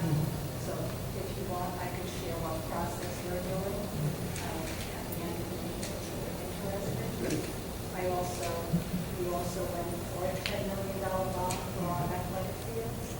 So I could outline for you the steps that we took and how we got prices. And what the details, and I can share information with you that might help. But it is an expensive process. It is, and it's most important to get these numbers as soon as possible, so we can, have that facilities meeting immediate, as soon as possible to get it going and disseminating information. Mr. President, is there a way that we can have that shared to the board entirely, and not just to the committees? Sure. Because I know personally, I don't sit on any of those committees. So I would like to know a little bit more information about that. And from the facilities meeting, I think I would reach out to you or Ms. Powers or Mr. Signorella or Mr. Signorella. But we would get that information to you once we have those numbers, yeah. Via either phone calls or via the email, we could do that as well. Thank you. Sure. Any other questions or comments? So, I'm sorry, real quick.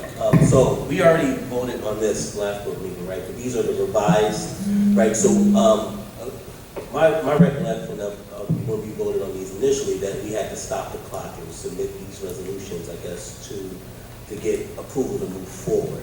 Do we have to vote on these revised tonight, or is the clock already stopped? Or is there a deadline on the revised resolutions? Mr. Bowman, I believe that in order to get the DOE to act as quickly as possible, as we have asked the architects, we need to get these paperwork to them as soon as possible. And I would remind the board that the wording revision here was given to us by Tom LaCavage from the NJDOE, who oversees all state facility projects. So when we submitted the original resolutions to the state, he immediately contacted us that he observed there to be a slight error in the wording in those resolutions, and he asked that we revise it to what you see here this evening and then resubmit to him. So again, this is coming from Tom LaCavage of the New Jersey Department of Education. And that one sentence is debt service aid. I mean, just adding that little technicality, that could be worth, a large sum of money in our benefit, as opposed to omitting it and not being able to have debt service aid. Is that correct, Mr. Garcia? Yes, that gives us the possibility, if we decide to go forward with the project, if we decide to go to the community for a referendum, then possibly we could apply to the state, who might give us debt service aid towards that referendum. Similar to what happened back 12, 14 years ago when we did all the additions to our buildings. We received a lump of state aid towards those projects. It wasn't fully the community's responsibility, partially. It was about 60-40. Great. Well, thank you, Mrs. Garcia. And now we did have Mr. Signorella and Mr. Harms do the motions. And with that, and we have all the extensions and people, we have those noted. So with that, all in favor? Aye. Opposed? Those items are passed. And now we're on to item 31, which is a hand-carried agenda a hand-carried resolution, number 31, and I'll read it to you, this is for roll call. And it says, "The board, upon the recommendation of the superintendent, approves the termination of the paid leave of absence of employee 4193, effective April 17th, 2017, at the close of business. Employee 4193 shall return to the district effective April 18th, 2017. Do I have a motion for that? I'll make that motion. Mr. Burton, second? Second, Mr. Harms. Roll call, please, Madam Secretary. Vice President Harms. Yes. Mr. Bowman. Yes. Mr. Cancino. Yes. Mr. Girton. Yes. Ms. Powers. Mr. Sekou. Yes. Mr. Signorella. Yes. Mr. Vida. President Miller. Yes. On roll call, motion carries. Thank you, Madam Secretary. And now we're on to new business. Does anyone have any new business they'd like to speak on?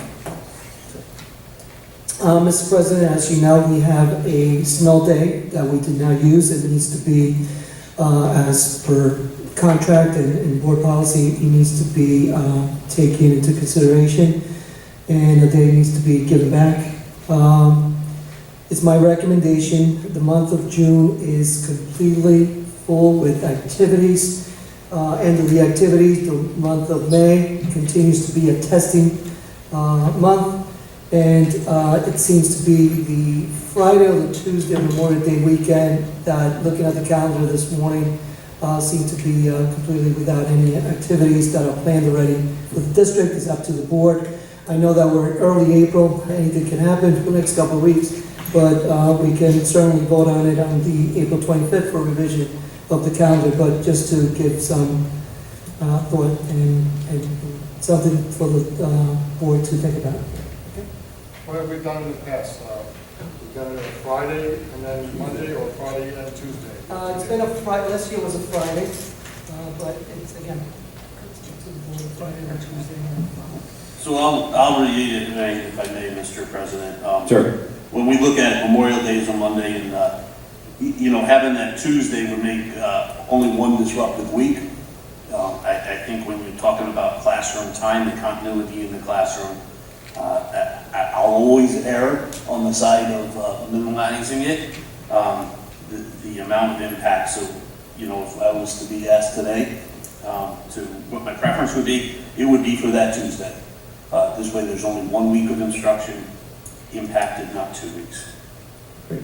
Thank you, Mr. Gurton. So noted.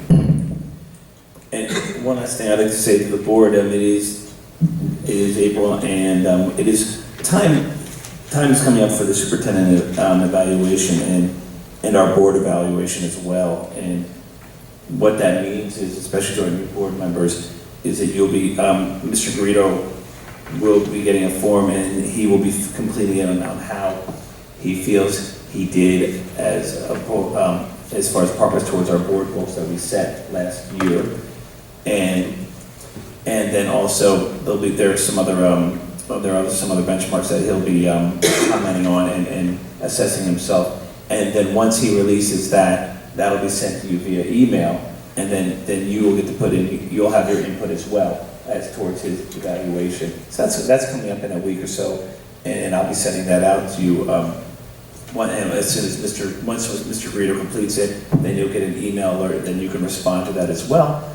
And also, there'll be a board self-evaluation as well that we will complete, and all this information will be collated. And I'll take all the information, and that will be the basis and the driver for my superintendent evaluation that will be completed and presented later on in June. So that's coming up. I just wanted to give you a heads up on that as well. So, with that, is there anyone else? Seeing there's none, we'll open up the second public participation portion of the evening tonight. If you have anything you'd like to speak on, please come forward and state your name, address, and what you'd like to speak on, and you'll have 3 minutes for your statement. Even senior citizens, Jacob McGillis, 612 Sheridan Avenue, Roselle Park.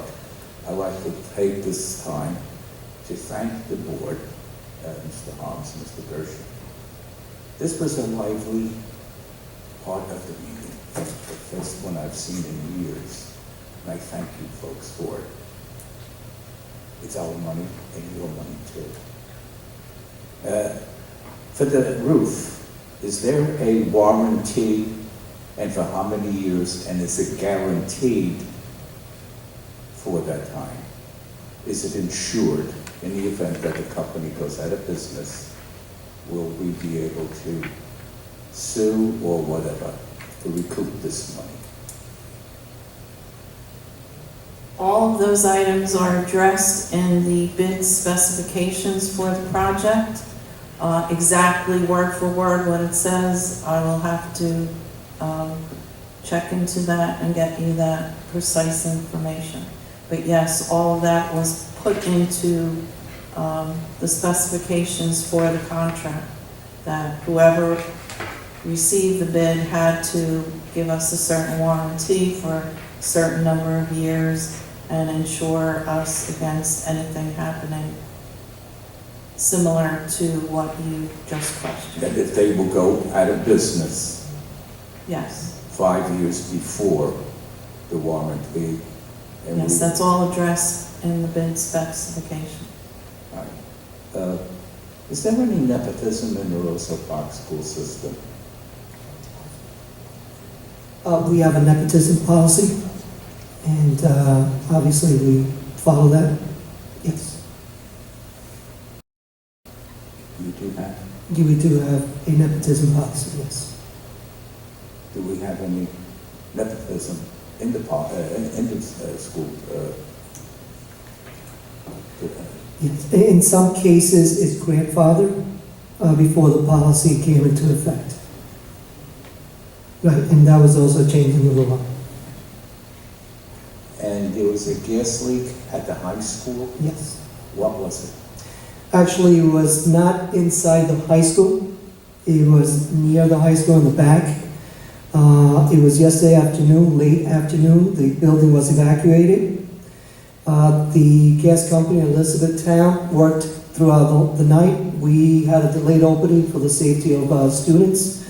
And it was fixed by, I believe, 6:15 this morning. They were wrapping up. So luckily for us, by the time the students came in for the delayed opening, everything was back to normal. And final question. Were any of these folks that bidded on the roof were members of ACES? ACES deals with utilities, gas, electric, so no, these companies would not be electric companies or gas companies. Were any other companies notified that we were going out to bid? Yes, there are ads placed in newspapers. An ad was placed in the Star Ledger, an ad was placed in the Home News Tribune, and also numerous free publications, and contractors regularly scour those ads to see if there's any business out there that they could participate in. Have you folks ever heard of GAF at Parsippany? They are manufacturers of roofing supplies. Yes.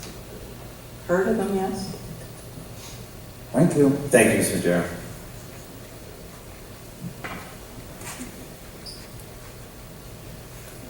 Hi, Rob Demansky, 422 Bender Avenue, Roselle Park. ECC parent.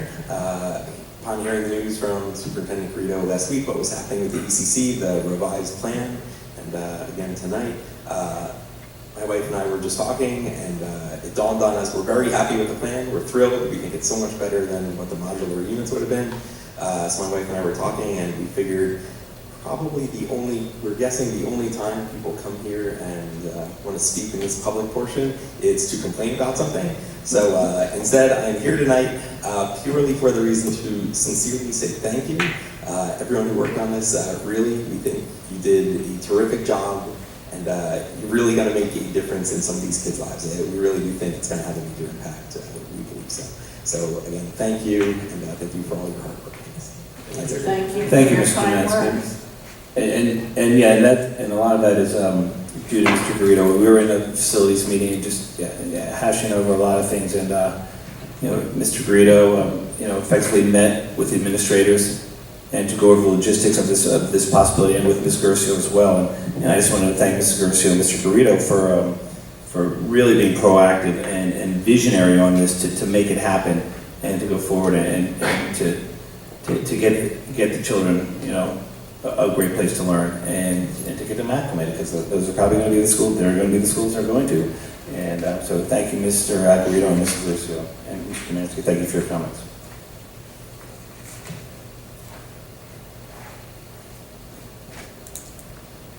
Good evening, everybody. Thank you very much for what you do. I'm Jeff Regan, 231 Sherman Avenue. Question regarding the high school STEAM classroom renovations. Did I hear the figure of $300,000 per classroom this evening? Or cost? Yeah, that is the cost that the architect is obviously planning. However, as you know, there's a bidding process that goes to. It could be lower, it could be higher. Depends on the contractor, depends on the amount of work that is done and the space. But the $300,000 is just an estimated cost that the architect, obviously, because of their experiences and so forth, that they come up with. Yes. Okay, thank you for that. You're welcome. How many classrooms, Mr. Guerrero? We're planning, or if it goes through, there will be one here at the high school and one at the middle school. Okay, so 2. Okay. Earlier it was mentioned that schematic diagrams for the upgrades would be available. Would that be for just the board members at this time, or for the public as well? For now, the board members, because it's only an exploratory. So if it does become something that is definite, we certainly would share with the public when the time comes. Sure. And this may have been asked before, and I apologize if I missed out on the data here. But the debt service and debt service aid, I guess, see the state board for its review. Mrs. Garcia, you had said that that was done in the past. I wonder if it hasn't been done enough.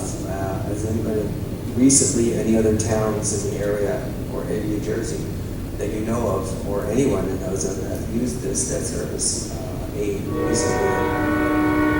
Yes, it's something very common when school districts do building, and existed for many, many years. And as I said, it's generally a percentage of the project, and it depends on the socioeconomic makeup of the school district, how much is awarded to that particular district.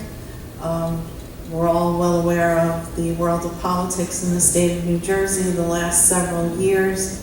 That funding source from the state for building projects has somewhat dried up in the last couple of years. We're hoping that that will change in the near future, and we're all well aware of that there's a likelihood that we will, whether it's a definite, we'll have a new governor in another year. So anything is possible. But I agree with you. I hope that, funding is made available to school districts, to help everyone. Yes. It would make a big difference. Yes. In the taxpayers. Okay. Thank you very much. Thank you all. Have a good evening.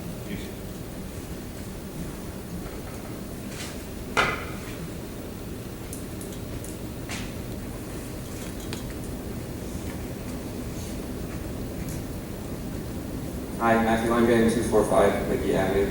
I also enjoyed the play.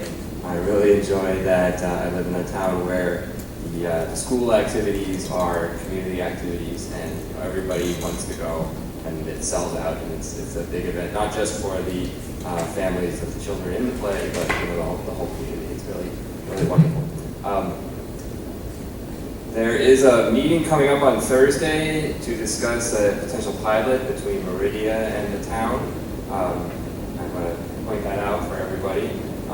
At one of the last budget workshops, we talked about the fact that the ratables in town keep declining, which means that the share of our school budget that's shouldered by the homeowners keeps increasing. And if a pilot is struck with Meridia, I'm worried that that trend is going to continue.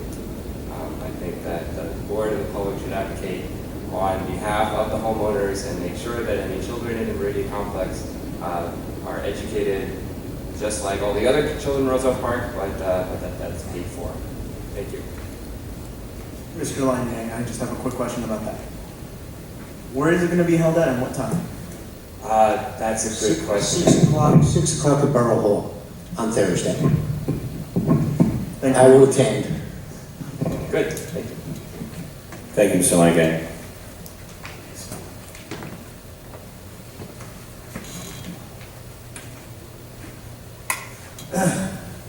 So up here is 150 Berlin Street. Regarding the new ECC plan, since there was a previous resolution that was for that, does that resolution need to be rescinded? And does this plan need state approval? No, it does not need state approval because we're using our buildings, and the requirements are met. We, of course, will have the county office come and look at the space, but it does not need state approval. Okay, but the other one was using our facilities too, right?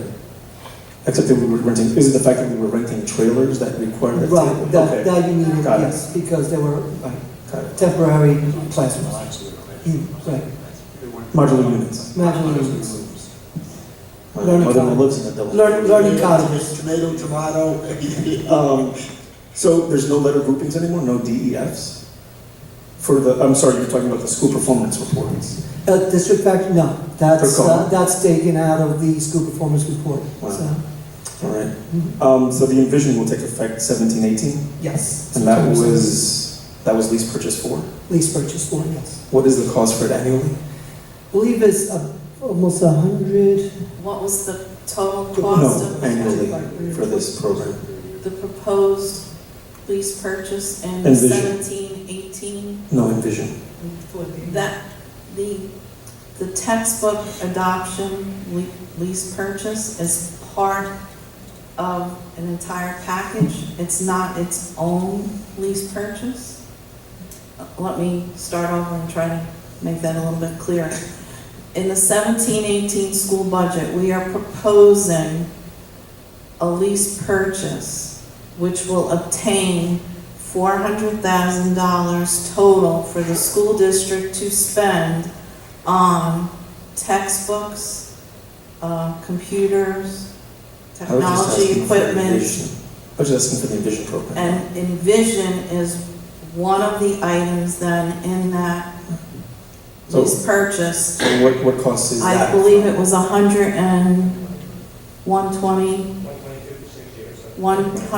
122,000 6 years. So will divide that be into- towards that lease purchase. Okay. And this was for math, correct? Math, elementary math, K through 5. Is the district looking toward doing the same thing for language arts? It was already done for language arts previously, is that correct, Mr. Salvo? Yes, we don't have a set text for language arts. We have a balanced literacy approach, so we have multiple resources for language arts. Oh, so we don't have a It's vision. updated. We do not have a box set, Okay. as we want to call it. If I could ask, how many other programs were evaluated and what was the, Mr. President, with all due respect, could I just, it's just questions. Go ahead. What other programs were evaluated, how many, and how long was the evaluation process? If you could answer that, maybe I'll email to find that out. Are you talking For Envision. specifically about the math series? Yes. How many programs, different programs were Right. evaluated? Were other textbook series investigated, Mr. Salvo? About how many? Depends on the level of investigation, but we looked at least 9 series that we looked at, 2 or 3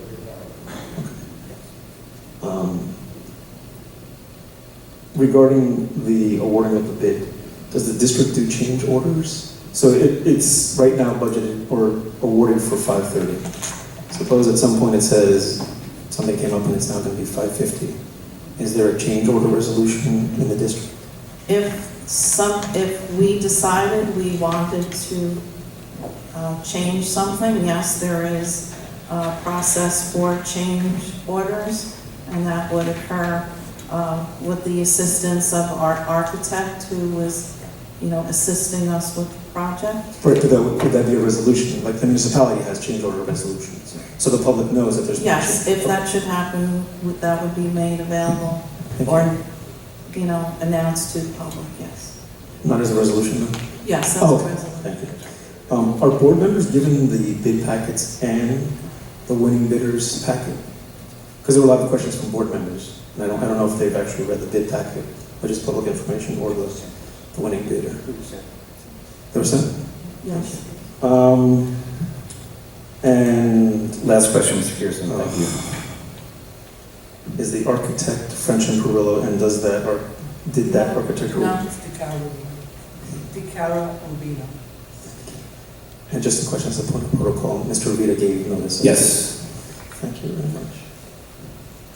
Thank you, Mr. Kirsten. Seeing there's no one else, we'll close the second public participation portion of the evening tonight, and I'll ask someone to make a motion to adjourn. Well, Mr. President, I have a question real quick.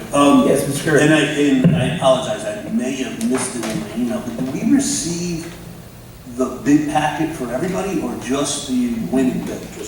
No. So I want to be clear, What we received by email. so I think the question from the public was, did we receive the bid packet that was submitted by the winning bidder and also the losing bidders? Or did we receive notification that this is the bidder that we're going after? And I may have missed it, you know. We received by email, we didn't receive all the bid packages. We did not. No, we received the bids that came in, as you see on the agenda here, correct? That's how we received it, right? The bid packets were all sent to our attorney to review in detail. Bid packets are quite extensive. If in the future you would like to read through all the specifications and the bid packets, we will certainly do that. I'm not asking for that, what I was clarifying was our answer to the public. Okay. And I To make believe sure Mr. that we were accurate, because if it gets Oprah, we would not be able to produce You're emails that correct. showed that we received them. Yes. Right, it wasn't correct. Clarification by Mr. Harms was correct, that the information you see here was emailed to the board, not the actual bid packets. Anything else? I don't think that's